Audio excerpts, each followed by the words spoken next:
Bienvenue au musée de l'aventure Peugeot. La rédaction de l'Argus vous propose aujourd'hui une vidéo exceptionnelle sur l'exposition autour du design qui se tient jusqu'au mois de septembre. En compagnie d'Hervé Charpentier, le conservateur du musée, nous allons retracer les évolutions de style au fil des ans et surtout vous présenter des véhicules qui sortent parfois pour la toute première fois des réserves. C'est parti! Bienvenue au musée de l'aventure Peugeot. Nous allons vous présenter une exposition spéciale Style and Design pour fêter et commémorer les 40 ans du concept car Quasar, qui est l'acceptation moderne du concept car. Mais on va repartir sur plus de 130 ans d'histoire automobile pour redéfinir ce qu'est la carrosserie et puis ses différentes évolutions qui sont la base même du design automobile. On ne peut pas parler de design automobile sans parler de carrosserie, mais savez-vous d'où viennent les noms des différents types de carrosserie que vous utilisez aujourd'hui? Si je suis au volant ici d'une Victoria, voiture calèche à chevaux, prisée par la reine Victoria d'Angleterre, eh bien vous pourrez retrouver également des phaétons, des berlines, des limousines. Tous ces noms viennent à l'origine de voitures à chevaux. Avec le passage à la grande série et la 201, Peugeot commence à réfléchir à se doter d'un vrai bureau de style. C'est Henri Thomas qui va en prendre la tête et redesigner complètement la toute jeune gamme de la 201 puis 301. Tout change. On passe de caisses qui sont très carrées à des caisses bien plus jolies, bien plus abouties d'un point de vue stylistique, des ailes qui s'arrondissent, qui englobent totalement le pneu, des calandres chromés qui s'inclinent et fuient vers le bas et une tête de lion qui s'incruste pour quelques années dans le front de la voiture. Avec cette révolution du style Peugeot et un vrai bureau de style, on va commencer à s'orienter vers des voitures plaisir, des voitures luxueuses, des voitures belles et jolies, comme ce magnifique coupé 301 qui en est l'expression même. Dans le même temps, Peugeot Motocycle relook complètement sa gamme de motos pour faire des motocyclettes qui sont bien plus abouties et dans un esprit de forme qui ne dénote pas par rapport à l'automobile. Avec la 401 Eclipse, le style rejoint la technologie. En fait, il faut bien voir que Peugeot est toujours à la pointe de l'innovation et va inaugurer un nouveau type de véhicule, le coupé cabriolet à toit rigide, qui s'escamote dans le coffre par la pression d'un simple bouton électrique. Inventé dans les années 30, il est repris quelques années plus tard sur le fameux Vainqueur. Celle-ci, présentée au Salon de Genève en 1998, préfigure déjà le 206cc qui reprend les codes de la 401 en offrant au public la possibilité d'avoir un véritable coupé cabriolet. En moins de 2 ans, le style Peugeot va énormément évoluer. Alors que la série 01 est à peine sortie, eh bien Henri Thomas travaille déjà sur le relooking complet de la gamme pour passer à la Génération 2 qui s'inspire totalement du Streamline. On chasse tout ce qui est obstacle à l'écoulement de l'air. On va même plus loin. Avec les carrossiers de l'époque, Darlmat, qui est le concessionnaire parisien de la marque Peugeot, se paie le luxe de faire appel à Paulin et Pourtout, qui ont créé les Eclipse, pour lui réaliser un petit roadster sur mesure. Il plaît tellement qu'on va en créer une petite série qui se portera à un peu plus d'une centaine d'exemplaires. Avec la sortie de la 402, Peugeot va faire appel à un aérodynamicien qui va travailler avec Henri Thomas afin de créer le véhicule qui aura un coefficient de pénétration dans l'air le plus faible possible. En 1936, la star du Salon de Paris sera cette 402 Andro. Magnifique véhicule totalement relooké sur base d'une 402 limousine, offre des lignes le plus fluides possible. Mieux, elle est agrémentée sur l'arrière d'un magnifique aileron de dérive qui permet de stabiliser le véhicule à haute vitesse. En effet, cette voiture peut atteindre confortablement la vitesse de 135 km/h. Véhicule de tourisme à la base, il s'offre des performances qui côtoient certains véhicules bien plus sportifs de l'époque. Moins de 10 exemplaires seront fabriqués pour ce véhicule Andro. Seul celui-ci est parvenu jusqu'à nous et fait partie aujourd'hui d'une collection privée et est exposé le temps de l'exposition Style and Design au musée de l'aventure Peugeot. Après la Deuxième Guerre mondiale, Henri Thomas prépare sa succession et déjà est intégré à l'équipe un certain Paul Bouveau. Paul Bouveau qui va commencer à donner sa patte, son coup de crayon aux véhicules d'après la Deuxième Guerre mondiale, les 203 puis 403. Très rapidement, on va intégrer une nouvelle donnée dans l'équation Style and Design chez Peugeot. L'adjonction d'un cabinet extérieur de design très connu, Pininfarina. Celui-ci signera déjà quelques lignes de la 403, puis la fameuse 403 cabriolet, mais surtout va exprimer tout son talent et son art dans les 404. Dernière concession au style américain, les grandes dérives de l'arrière. Mis à part cela, tout inspire la Dolce Vita et on voit le style italien apparaître chez Peugeot. De cette collaboration entre deux grands designers, le flamboyant Pininfarina et le très discret Paul Bouveau, va se nouer une grande amitié en dehors du travail et pourtant une rivalité dans les bureaux de style. Et celui-ci s'exprime particulièrement bien dans la 504. La berline 504 est le meilleur exemple de la connivence qui existait entre les deux bureaux de style Peugeot et Pininfarina. La ligne si particulière, avec ce coffre bien particulier, est due à Pininfarina. En fait, tout viendrait d'une erreur. Voulant modifier la ligne de car arrière du véhicule, ne pensant pas présenter son véhicule tout de suite, Pininfarina charge en clé le coffre. Au dernier moment, la direction de chez Automobile Peugeot arrive, il doit bâcher son véhicule. Révélé, tout le monde trouve cette forme de coffre brisé intéressante, jamais vue, et on va la garder. L'avant, néanmoins, ne satisfait pas la marque. Donc tout le monde est renvoyé dans ses bureaux d'études afin de pouvoir créer un nouvel avant correspondant aux lignes de la 504. Et là, c'est Paul Bouveau qui va révéler l'avant de la voiture. Et sur cette révélation, c'est Pininfarina qui dira « Je ne révèle pas mon projet, c'est cet avant qu'il faut pour ma 504. Regardez bien, avec ces feux trapézoïdaux, qui seront les premiers feux montés en série avec ces formes bien particulières, eh bien la voiture 504 a le regard de Sophia Loren. » Si du propre aveu de Pininfarina, la 204 cabriolet est le plus bel échec de sa carrière, car dessinée par Paul Bouveau, elle n'en reste pas moins un marqueur de son temps. Jérôme Galix, le designer, va pouvoir proposer et s'en inspirer lorsqu'il va recréer toute une série de petits véhicules urbains de luxe en créant une gamme d'Urban Distinctive. Celle-ci, la Urban Distinctive 204 Cab, qui n'a jamais été présentée au public jusqu'à aujourd'hui, est présentée dans le cadre de notre exposition pour montrer ce qu'est une réinterprétation, ni plus ni moins, du modèle mythique de la marque Peugeot, et elle fait partie d'une petite série de voitures qui ne donnera pas de véhicules de série. En fait, c'est une projection dans l'avenir et on a choisi d'autres routes pour les livrets Peugeot.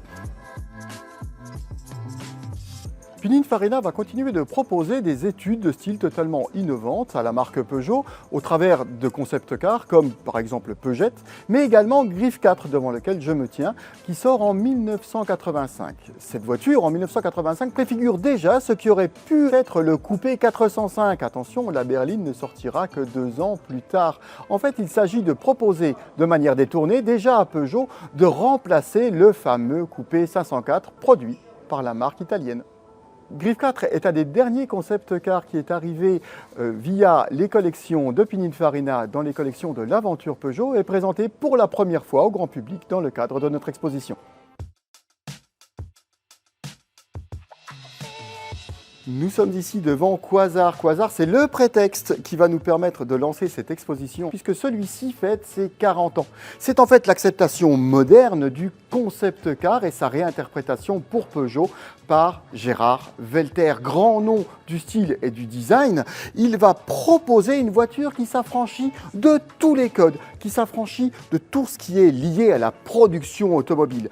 Exit toutes les contraintes. On va proposer la voiture rêvée, la supercar rêvée Peugeot. Et pourtant, on y voit déjà les petits traits qui vont faire que les futures voitures vont ressembler à Quasar. Regardez la face avant, elle s'inspire de 205, elle s'étire et elle va tout droit donner la 405. À l'arrière est implanté le moteur de la 205 T16, la fameuse voiture de compétition qui va briller sur tous les circuits. C'est l'occasion pour Peugeot Sport d'identifier, de montrer, de faire connaître son savoir-faire technologique. Le concept car Quasar est également un creuset de technologie. Fausse ou vrai, on se projette dans l'avenir. Vous allez voir un cockpit qui est animé par toute une série de chiffres en digits, un écran de télévision, un petit magnétoscope, tout ce qui permet de pouvoir vivre correctement dans une voiture du futur. Et pourtant, on le rappelle, on est en 1984.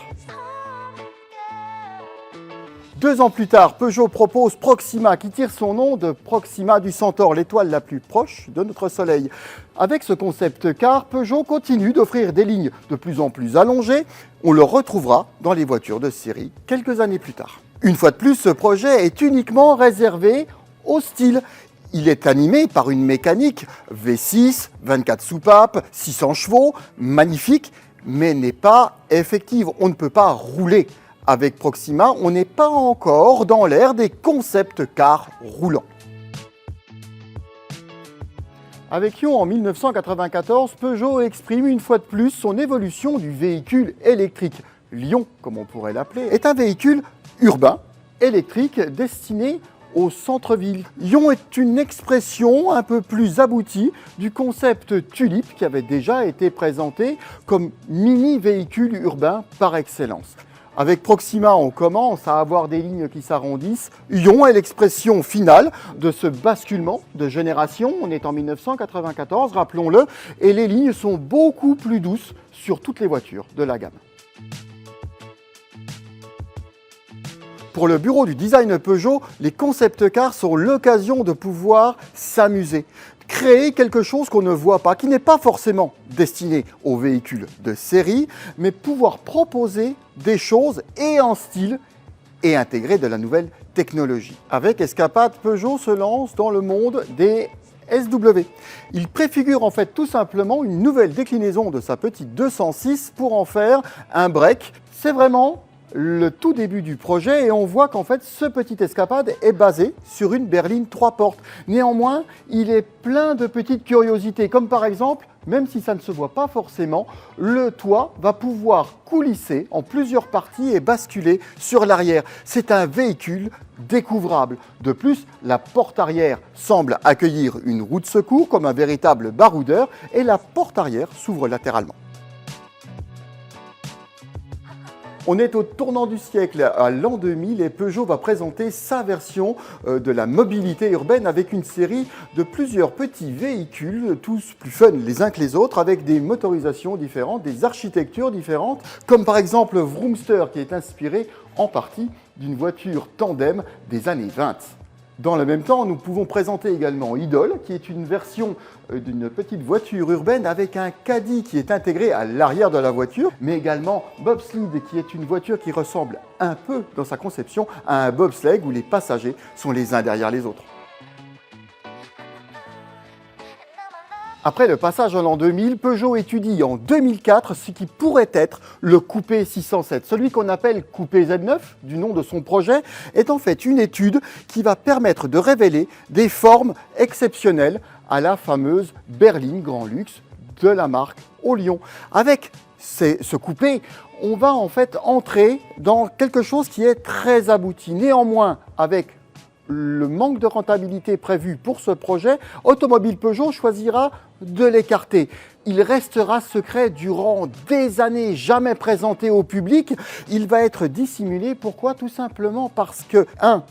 Il pourrait être déçu de ne pas avoir vu arriver ce coupé 607 sur le marché. De 2, certaines idées pourraient être reprises par les concurrents. Néanmoins, tout le travail n'est pas à jeter à la poubelle parce que, avec ce concept car, on va pouvoir préfigurer celui qui arrive, le coupé 407.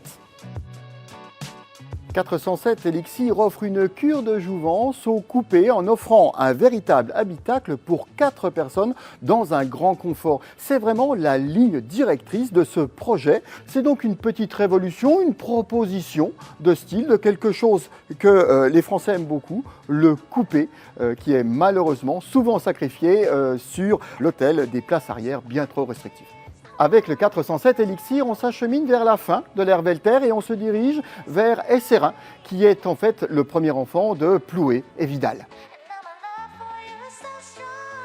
Pour cette dernière partie de l'exposition, nous avons choisi de vous présenter les derniers véhicules qui ont marqué leur temps, avec tout d'abord SR1. SR1 est un manifeste de style. Une fois de plus, on va présenter un véhicule qui est très futuriste, qui va dans l'air du temps, mais qui va amener par petites touches des points qui vont attirer l'attention de son public. Présenté sur un salon, vous pouvez être certain qu'on écoute les réactions du grand public afin de voir d'entendre plutôt ce qui va plaire aux gens. Par exemple, sur cette voiture, on va retrouver un avant avec une grille flottante, une calandre flottante, un lion qui bascule sur le capot, mais à l'intérieur du véhicule, vous allez retrouver ce qui est la genèse de l'iCockpit Peugeot. Sur l'arrière, vous remarquez également les feux en forme de C inversé et surtout les 3 griffes, celles qui ont marqué le fameux 504 coupé dont nous avons déjà parlé tout à l'heure et qui sont réinterprétées et qui vont être, puisqu'ils ont plu au public, réadaptés à tous les véhicules de la série 08. Ici, nous ne présentons pas un simple RCZ coupé, véritable succès de la marque Peugeot, mais bel et bien un cabriolet. Et oui, la version cabriolet a failli exister. Néanmoins, si cette version est restée totalement anecdotique, et pourtant Dieu sait qu'elle a été réclamée, les stylistes de chez Peugeot n'ont pas trouvé de système qui puisse rendre au RCZ cabriolet la forme de double bulle qu'il y avait à l'arrière sur la partie tissu. Ce défaut d'identification est très certainement la raison pour laquelle ce magnifique cabriolet ne verra pas le jour en série. En 2012, Peugeot propose la série des Onyx, ces voitures noires mat à effet cuivré, en partie cuivrées sur les carrosseries. Tout commence avec Onyx, qui est en fait une supercar basée sur une 908, qui va être habillée d'une carrosserie noire, mat, avec des ailes et des portières profilées dans des feuilles de cuivre. Ce sont des artisans tauliers formeurs qui vont préparer ces pièces uniques. Nous sommes une fois de plus dans le concept car de rêve. On ne peut pas réaliser ces pièces en série. On est là pour montrer une expression du savoir-faire et du design chez Peugeot. Dernier véhicule présenté pour cette exposition Style and Design, nous choisissons d'aller un peu plus loin et de vous présenter ce magnifique prototype de 208 cabriolet. Basé sur un véhicule 208 3 portes, ce véhicule avec un toit en toile qui n'est pas tout à fait une version CC comme on a l'habitude d'en voir à l'époque chez Peugeot, est une évolution naturelle de l'histoire de la marque avec les coupés et les cabriolets. Celui-ci est vraiment étudié sur la base d'un véhicule de série, il est très abouti et il aurait très bien pu se retrouver dans la rue. Cependant, dans une période où Peugeot se restructure, se recentre sur ses fondamentaux, le véhicule ne verra malheureusement pas le jour. L'exposition design au musée de l'aventure Peugeot, c'est aussi l'occasion de découvrir ce fameux food truck présenté en 2015. Mais Hervé Charpentier nous l'a promis, d'ici au 22 septembre, l'exposition va bouger et de nouveaux véhicules vont arriver. Donc plein de surprises prévues. Si vous avez aimé cette vidéo, n'hésitez pas à y ajouter un petit pouce et à la partager et bien sûr à vous abonner à notre chaîne sur YouTube. Je vous dis à très bientôt sur largus.fr pour de nouveaux contenus autour de l'actualité auto. À bientôt!